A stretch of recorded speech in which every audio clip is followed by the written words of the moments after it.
Russia's surprise meeting with China on strategic partnership. Premier Sarawak receives courtesy call from FINAS. And 8 PM to establish new training facility.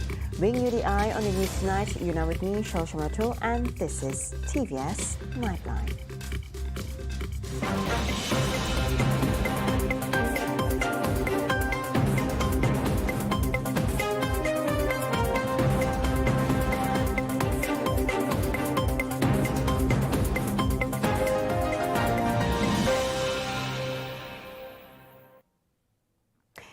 Amidst the war between Ukraine and Russia, the latter's former president Dmitry Medvedev held a surprise meeting with Chinese President Xi Jinping.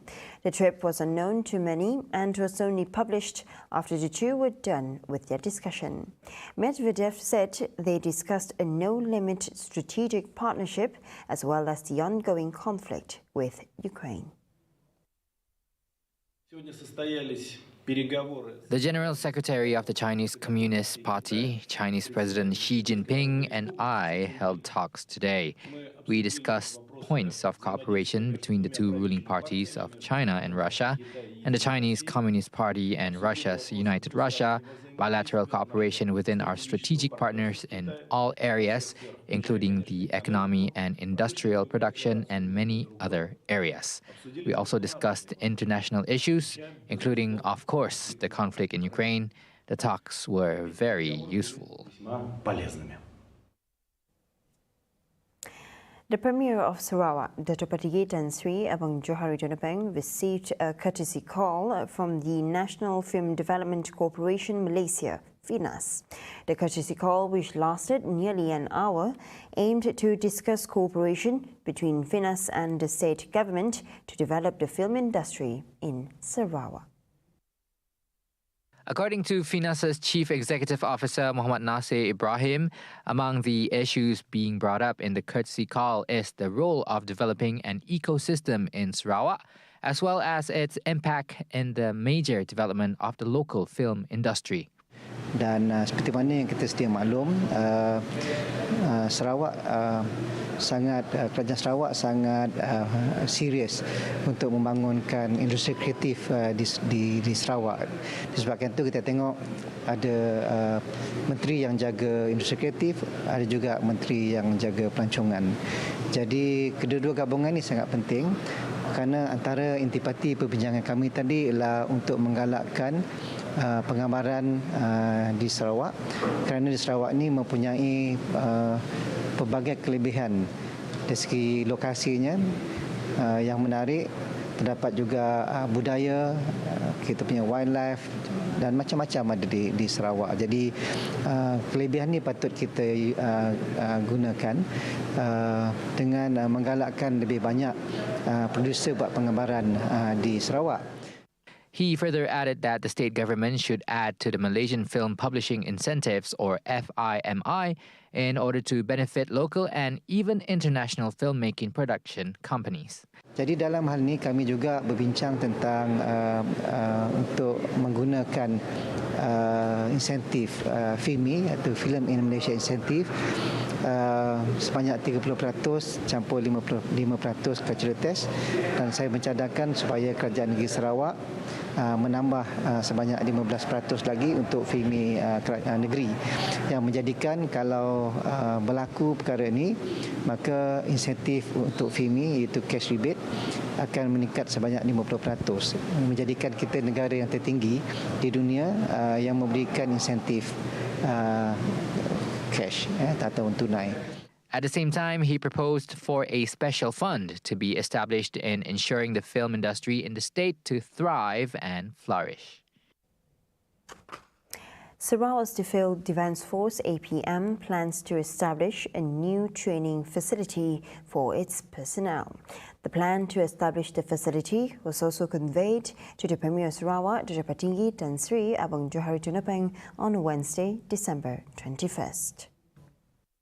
Kemudian tu kita menyampaikan hasrat kita untuk memanjangkan permohonan untuk diwujudkan pusat latihan pertanaman negeri Sarawak, sokongan beliau, dan beliau pun juga menyokong di mana projek tersebut akan kita panjangkan ke Ibu Pejabat sekali lagi untuk dipertimbangkan dengan sokongan beliau.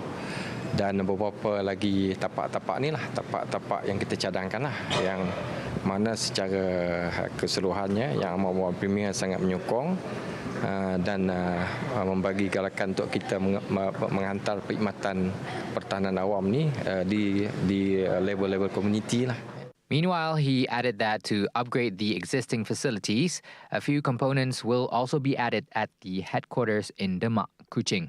Kita memanjangkan supaya dia ada komponen latihan dan juga komponen mini sport komplek, mini dipanggil apa?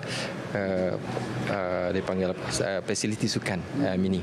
So dengan fasiliti latihan, blok pentadbiran, blok ni lah, blok kediaman dan asrama.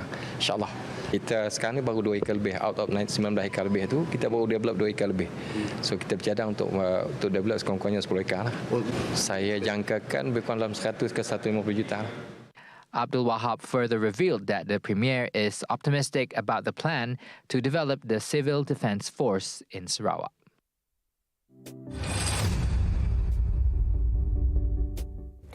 Deputy Premier of Sarawak, Dato' Ahmad Awang Tengah Ali Hassan, has stated that Tayo Yuden Co Limited's continued expansion in Samajaya will make Sarawak the largest of its global manufacturing bases.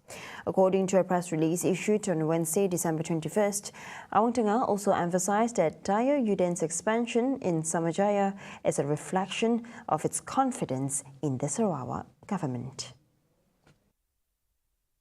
Awang Tengah, who is also the Minister for International Trade, Industry and Investment, thanked Tayo Yuden for its huge reinvestment in Sarawak, even during the period of global economic uncertainties and geopolitical tensions. On the second day of the Deputy Premier's official visit to Japan, he met with Tayo Yuden's President, cum Chief Executive Officer, CEO, Shoichi Tosaka, at its plant in Niigata, Japan, and was given a tour of Tayo Yuden facilities in Niigata, which employs Tayo Yuden's most advanced manufacturing process and will be replicated at Tayo Yuden's new Sarawak plant. Awang Tengah also welcomed Tayo Yuden's investment and assured the company that the Sarawak government will facilitate their expansion to ensure the project can be successfully implemented in the state. Sarawak's approach towards the Rural Transformation Project, or RTP, is a notable example to other countries in their efforts to expedite the development of small and medium-scale rural basic infrastructure projects. Deputy Minister in the Sarawak Premier's Office of Corporate Affairs, Information and Sarawak Public Communications Unit, UCAS, Dato' Abdullah Saidul said the allocation fund allotted for the said projects are highly lauded by all Gabungan Party Sarawak or GPS representatives. He said this when met during an official visit on several occasions at Pulau Bruit on Tuesday. Abdullah, who is also Semop Assemblyman, said the execution of the projects in his constituency has been carried out smoothly. However, there were also, among other projects, which delay was caused by the negligence of contractors.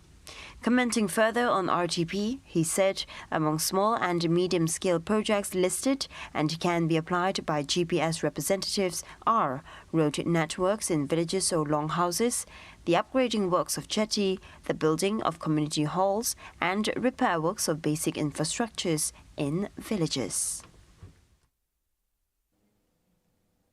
An 8-year-old participant stood out as one of the winners of the 2022 Sarawak Photography and Videography competition organised by the Sarawak Tourism Board, STB.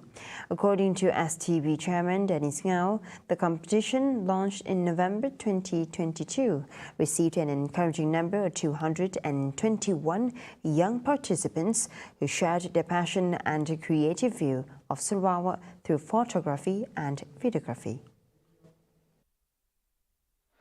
I'm happy to share that the competition launched in November 2022 received an encouraging number of entries with a total number of 221 participants with 1,200 268 photos and 61 videos submitted. Out of these, 16% of the entries are non-Sarawakians.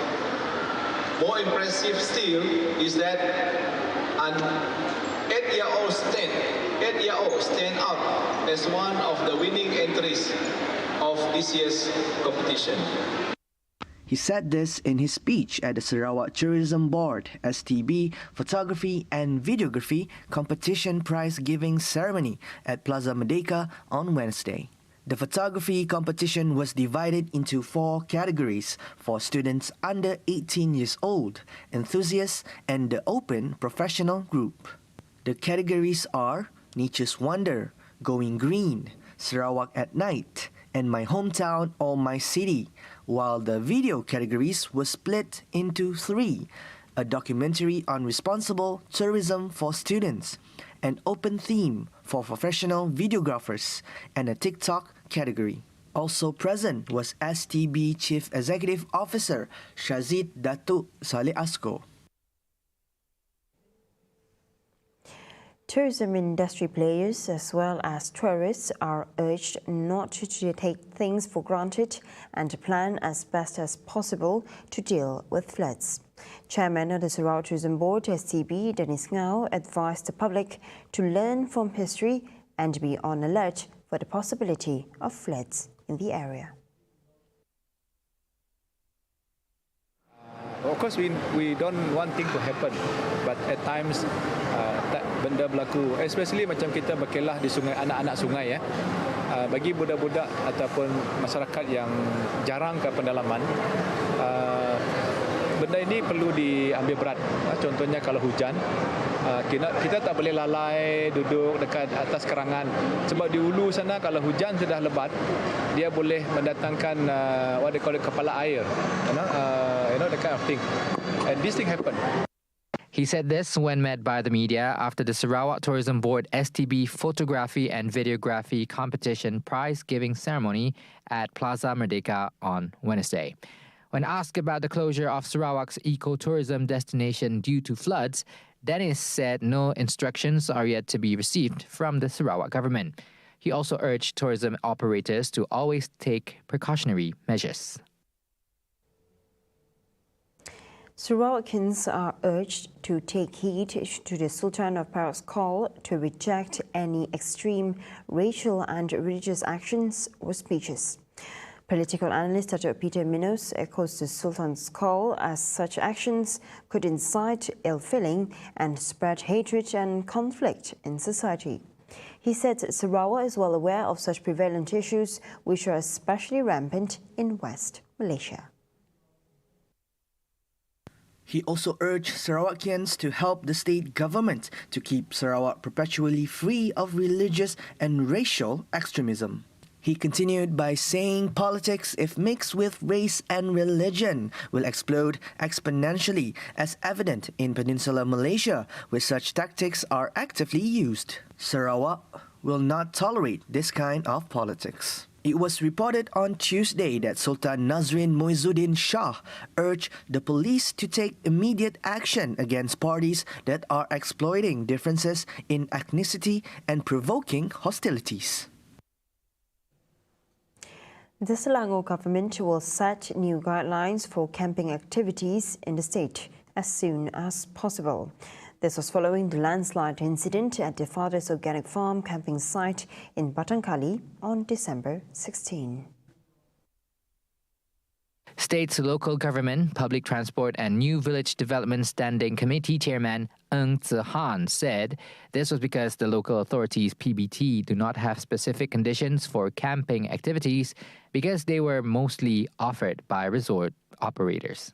Ng said previously a census had been carried out by the Hulu Selangor Municipal Council MPHS based on the records in 2018 with 61 campsites identified in the district. He said MPHS will call other campsite operators to explain the guidelines for organizing safe camping activities. On whether the owner of the Father's Organic Farm campsite should be held responsible for the tragedy, Ng said it is up to the police. The landslide last Friday had so far claimed 26 lives, with 7 victims still missing. It was reported that 94 people were involved in the tragedy. Coming up right after the break, National Recovery Council disbanded and 6 Thai sailors found, 23 remain missing. Right here on TVS Nightline, stay tuned.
Welcome back to the Nightline. The National Recovery Council (NPN) has been disbanded as it was among several agencies with overlapping tasks, which was set up just to meet the needs at that time. Prime Minister Datuk Seri Anwar Ibrahim said the proposal is also disband to National Governance, Integrity and Anti-Corruption Centre GIACC, however, was being scrutinised. He said if the functions of GIACC could be handled by the Malaysian Anti-Corruption Commission MACC or the Royal Malaysian Police PDRM, then the overlapping agencies should be scrapped as each agency incurs high costs. Itu kita nak kurangkan kerana tiap agensi pertindih itu akan menanggung kos yang tinggi. Yang penting dalam pusat governance itu prinsipnya itu diterima. Tapi tidak boleh terlalu banyak dan seperti mana yang saya lakukan dengan KSN malah tugas Perdana Menteri pun banyak yang saya telah lepaskan supaya bertanggungjawab kepada timbalan-timbalan Perdana Menteri. NPN was established on July 21st, 2021 through a cabinet memorandum from the Ministry of Finance to discuss measures that need to be taken to ensure the success of the National Recovery Plan.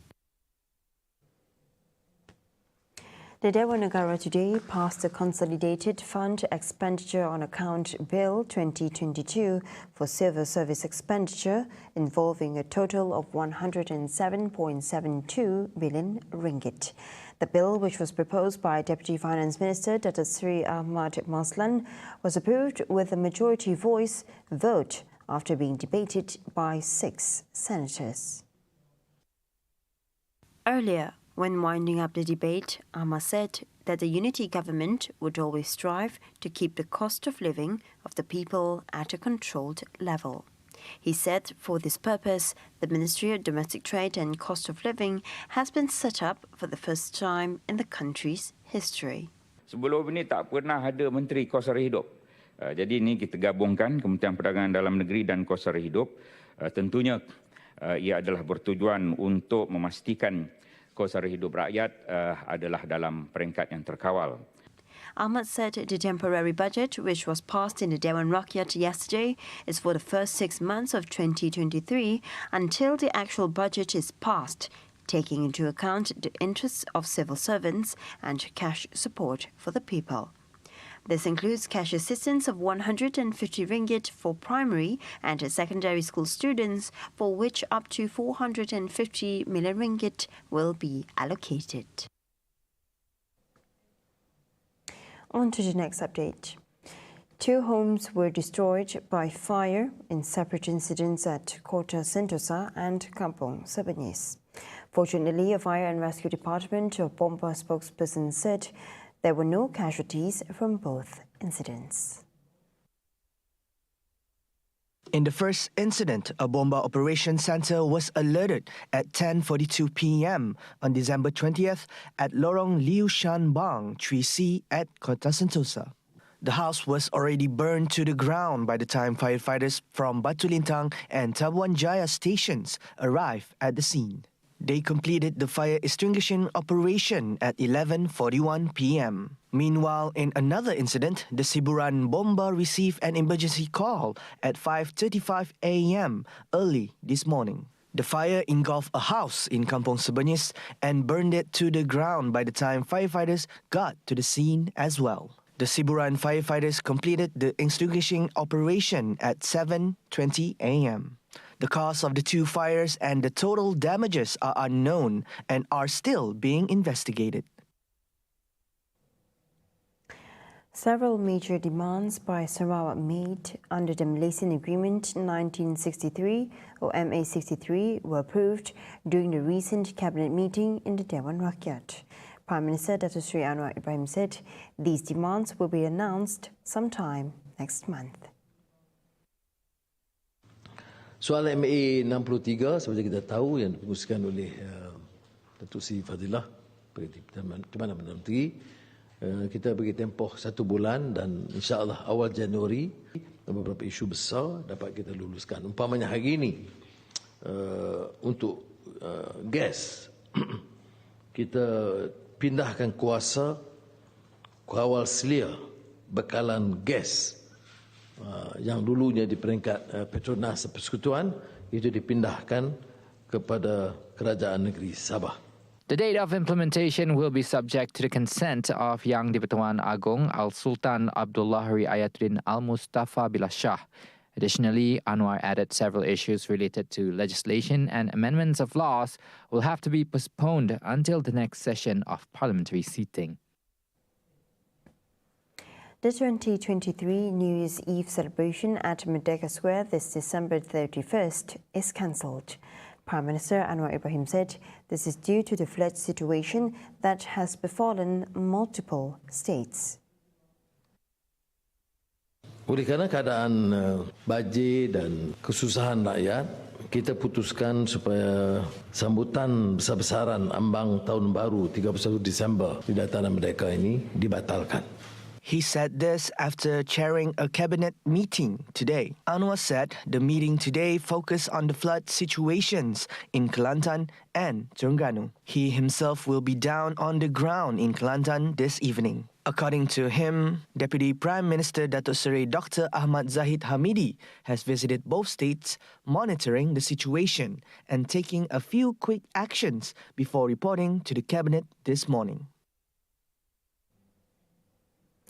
The East Coast Rail Link ECRL project will proceed at a lower cost of 11.01 billion ringgit compared to the original cost of 85.97 billion ringgit approved in 2016. This was announced by Prime Minister Datuk Seri Anwar Ibrahim. He said the total cost of the ECRL is reduced, even though there are applications for additional costs following the new realignment, and the project is still subjected to the old agreement. In a press conference after chairing the cabinet meeting today, Anwar stressed that the government decided to proceed with the project that was approved previously. It did not make much changes as this would delay its implementation process and cause difficulties in the works and existing negotiations. The ECRL project, spanning 665 kilometers and comprising 59 tunnels, includes construction works in 4 states, namely Kelantan, Terengganu, Pahang, and Selangor, and is designed to be free from floods. The search and rescue SAR operations for victims of the sunken Thai warship made some progress when 6 bodies were successfully recovered early today. The sailors' bodies were brought back to land by helicopter and were taken straight to the hospital for autopsy and identification. 23 sailors remain missing as the Royal Thai Navy continues the search, as relatives of victims are hopeful that they will come back home alive. I still have hope and wish that everyone who is missing is alive, not just my grandson. I feel really sorry for everyone. The warship went down about 20 nautical miles off Prachuap Khiri Khan province after it was hit by 4-meter waves and strong winds. It suffered engine failure due to the water that had breached on board of the ship. The HTMS Sukhothai had been in use in 1987, was carrying a total of 105 military personnel. What should have been a week-long celebration as Argentina celebrated its FIFA World Cup win after over 3 decades. The celebrations in Buenos Aires turned somber on Tuesday night when Argentinian football fans clashed with police after things got out of hand. Police tried to remove 2 fans who managed to climb on top of the obelisk monument in Republic Square, which caused the eruption of the riot. Some fans were throwing objects towards police, while others vandalized public and private properties and even robbing banks of their belongings. And just earlier today, Argentina's World Cup heroes' 8-hour parade was cut short due to security reasons. A video footage showed 2 people jumping onto open-top bus carrying the football team when the bus was passing by a bridge.